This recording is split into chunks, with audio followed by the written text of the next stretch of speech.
Hey guys, I haven't been able to get much done, so I wanted to make this video so I can actually share. Life is about connection, and connection is one of the reasons why we're alive, is to expand, love, and connect with each other.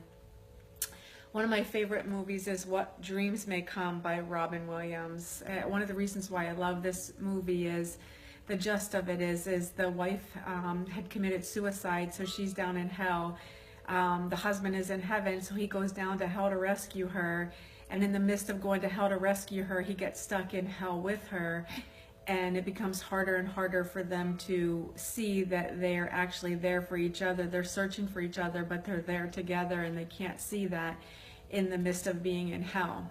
Now, I'm sharing this because in the desire to be empathetic and sympathetic, we can get stuck in the hell of the unknown, of the problems, and of the offenses. You know, we live in a world right now where we don't believe in global warming, but there's all this stuff happening. Whether it's global warming or whatever it is, there are things happening in our world that are creating us to learn to come together in a way that we really need to.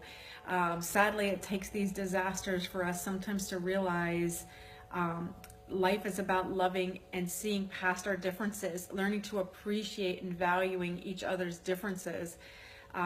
So that we can love and care and connect with each other. We get so stuck on being offended that we shut those that we love out, and we stop talking to them. We don't want to interact with them because they have different views from us. But imagine if we all had the same views. You know, we wouldn't have such a beautiful life. You know, imagine all the flowers in the world looking the same. If they all look the same, you know, the gardens wouldn't be so beautiful.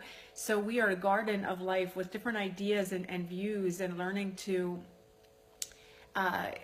care again about each other. We can get so hardened by all of these traumas that we stop caring, because we know if we care, we can get down in that hell with another person, and we don't want to get stuck there. So sometimes we don't know where that safe line is of compassion, that we can care and reach out without getting stuck in the suffering.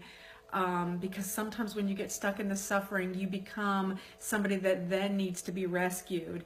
So learning to be compassionate enough to do everything that you can, but not get so yearning that you get stuck in the suffering that someone else needs to rescue you. And if you do, that you have enough loved ones that are willing to go down into hell and rescue you and pull you out. And there's enough people on the outside to continue to lift you. In my office, I have a mantra, and it says, I live thee, thee lift me, and together we rise. You know, as people, we need to be looking at it this way.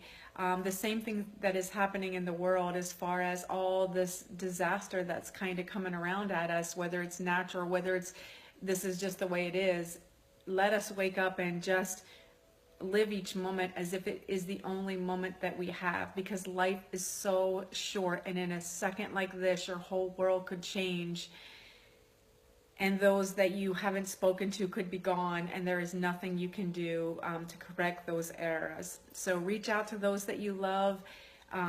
Forgive those that have hurt you, not putting yourself in a position to get hurt by them again, but forgive that you free yourself of suffering that is unnecessary for you and for those around you.